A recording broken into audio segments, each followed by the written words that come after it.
Election के लिए ताहियात नाअहली कैसे हो सकती है? ये कहाँ लिखा है कि इलेक्शन ट्राइब्यूनल या इलेक्शन कमीशन ताहियात नाअहल कर दे? अगर इलेक्शन कमीशन ताहियात नाअहल कर सकता है तो इख्तियार सुप्रीम कोर्ट के पास भी होगा। चीफ जस्टिस पाकिस्तान ने रिमार्क्स दिए कि पार्लियामेंटेरियंस ने आइन बनाया, डिक्टेटर ने आकर सियासतदानों और आइन को बाहर फेंक दिया। जनरल अयूब ने आकर आइन को बाहर फेंक दिया और नए कानून लाए। असल कानून में ये ABCD नहीं थी, डिक्टेटर्स में इसमें शामिल किए। सियासतदानों को बुरा ना बोलें, वो अवामी राय से मुंतखब होते हैं। आमरों और सियासतदानों को एक साथ नहीं परखा जा सकता। आमिर आइन तोड़कर हुकूमत में आता है, मुंतखब होकर नहीं। जस्टिस मंसूर अली शाह ने कहा कि ये नहीं कहा जा सकता कि आप सारी जिंदगी इलेक्शन नहीं लड़ सकते। कानून आ चुका, नाअहली 5 साल की हो चुकी, तो ताहियात वाली बात कैसे कायम रहेगी? सुप्रीम कोर्ट में ताहियात नाअहली केस की बराह रास्त समात। आइन का तकद्दुस तब होगा जब हम उसे मानेंगे या फिर कहें कि बंदूक का तकद्दुस मानेंगे। मुनाफिक काफिर से ज्यादा खतरनाक होता है। आमिरों ने सादिक और अमीन की शर्त अपने लिए क्यों नहीं डाली? Chief justice of Pakistan.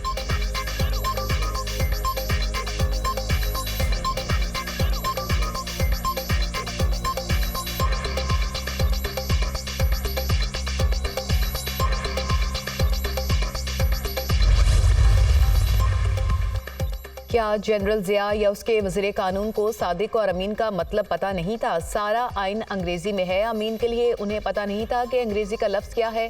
Parliament ने कानून बना कर दिया। एक शख्स टहलता हुआ आया और कहता है कि नहीं, ये सब खत्म।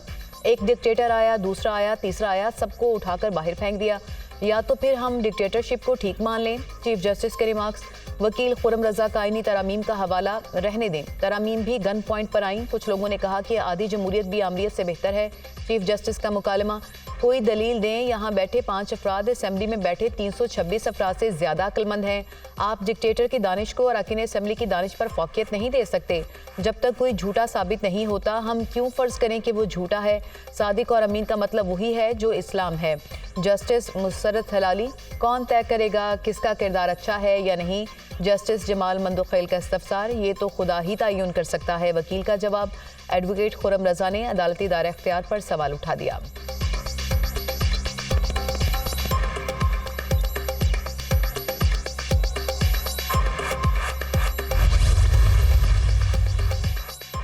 चीफ जस्टिस काजी फायज ईसा का साबिक चीफ जस्टिस उमरता बंदियाल के 2 मुतज़ाद फैसलों का हवाला। वही जज समीउल्लाह बलूच केस में ताहियात नाअहली लिखते हैं। फैसल वापडा केस में माइंड तब्दील किया।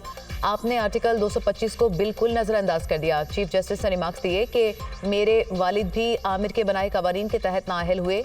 मेरे वालिद का कसूर ये था कि वो पाकिस्तान बनाने में साथ थे और हम इस केस को हल किए बगैर नहीं छोड़ सकते। इलेक्शन एक्ट में तरमीम किसी ने चैलेंज नहीं की। जस्टिस मोहम्मद अली मजहर का सवाल। लाहौर हाई कोर्ट में इलेक्शन एक्ट में तरमीम चैलेंज की गई। वकील खुरम रजा के दलाइल।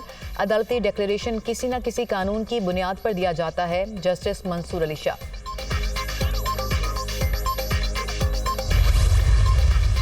नैब रेफरेंसेस में सजा याफ्ता शख्स की नाअहली की मुद्दत 10 साल बरकरार। नाअहली की मुद्दत 5 साल से मुतालिक इस्लामाबाद हाई कोर्ट के सिंगल बेंच का फैसला मुअत्तल।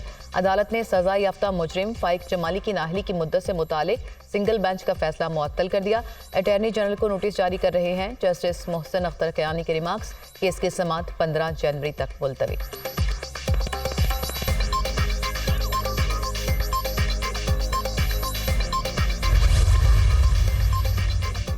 PTI का बल्ला वापस लेने के लिए सुप्रीम कोर्ट से रुजू। बैरिस्टर गौहर खान ने पेशावर हाई कोर्ट का फैसला चैलेंज कर दिया। सुप्रीम कोर्ट से पेशावर हाई कोर्ट का फैसला कलअदम करार देने की सदा।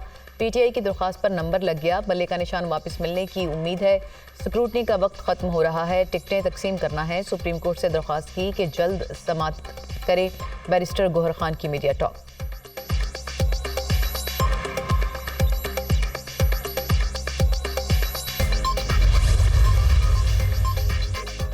बल्ला मिले या ना मिले, PTI इलेक्शन लड़ेगी। तहरीक इंसाफ एक ही इंतखाबी निशान पर इलेक्शन लड़ेगी। इलेक्शन कमीशन PDM का सहूलतकार बना है। कल सुप्रीम कोर्ट में इलेक्शन कमीशन का रवैया दुनिया के सामने रखा। 190 मिलियन पाउंड केस से बानी PTI का कोई लेना देना नहीं। अलकादिर ट्रस्ट और तोशाखाना केस में कोई शवाहिद नहीं।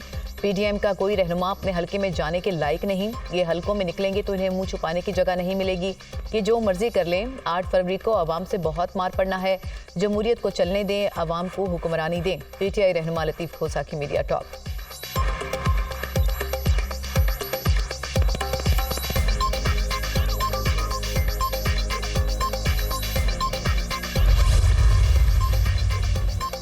तहरीक इंसाफ से बल्ले का निशान वापस लेने के खिलाफ दरख्वास्त खारिज। लाहौर हाई कोर्ट ने तहरीक इंसाफ से बल्ले का निशान वापस लेने के खिलाफ दरख्वास्त नाकाबिल समाअत करार दे दी। जस्टिस जवाद हसन ने तहरीक इंसाफ की दरख्वास्त पर महफूज किया गया फैसला सुना दिया।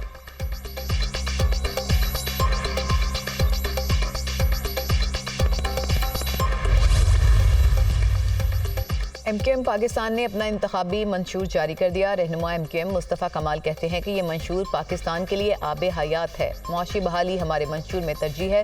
फारूक सत्तार बोले कि सर्कुलर ट्रेन मंसूबा रद्दी की टोकरी में है, उसे शुरू करेंगे। मुल्क भर में 100 नए शहर बसाएंगे। मजीद कहा कि नेशनल एक्शन प्लान पर अमल दरामद होना चाहिए।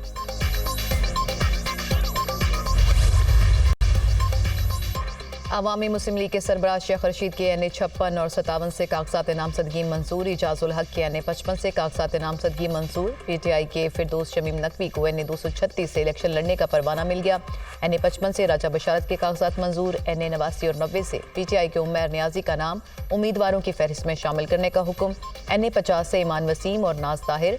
NA 90 मियांवाली से आजम खान नियाजी। PP 88 से सब्तैन खान को इलेक्शन लड़ने की इजाज़त।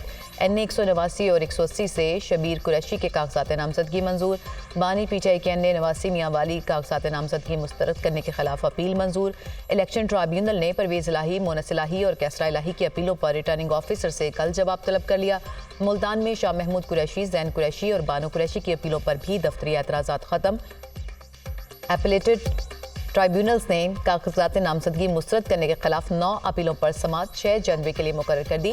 जेहलम की 2 नशिस्तों से कागजात नामजदगी मुस्तरद होने के खिलाफ फवाद चौधरी की अपीलों पर नोटिस जारी। रिहाना डार और रूबा उमर के कागजात नामजदगी मुस्तरद होने के खिलाफ अपील पर रिटर्निंग ऑफिसर को नोटिस जारी।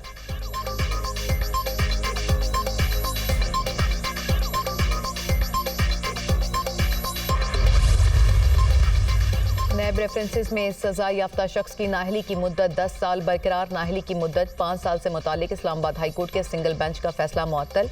अदालत ने सजा याफ्ता मुजरिम फाइक जमाली की नाअहली की मुद्दत से मुतालिक सिंगल बेंच का फैसला मुअत्तल कर दिया। अटॉर्नी जनरल को नोटिस जारी कर रहे हैं जस्टिस मोहसिन अख्तर कयानी के रिमार्क्स। केस की समाअत 15 जनवरी तक मुलतवी।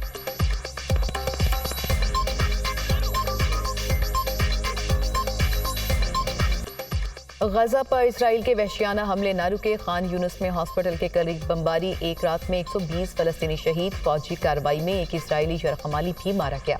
गजा जंग में अब तक 22,815 फलस्तीनी शहीद, 57,296 अफराद जख्मी हो चुके।